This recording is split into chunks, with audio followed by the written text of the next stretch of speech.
A few months ago, we found the Waymo factory in Arizona. I think it's time for an update. First things first, they erected this security fence surrounding the entire property, and in so doing, created a parking lot the size of 9 football fields. But we're getting ahead of ourselves a bit.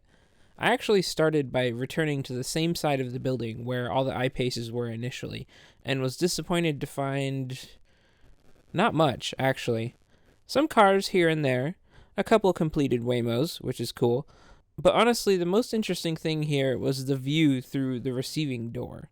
Unfortunately, at this point, I'd run out of time and needed to move on, but as I was driving away from the building towards the east, I noticed the new fence and what looked to possibly be a whole bunch of eyepaces behind it. So I decided to come back later in the day, and boy, am I glad I did. On the other side of the building, we get another view of the interior, which is kind of cool. Some more cars, you know. But then I took a peek through that fence we were talking about.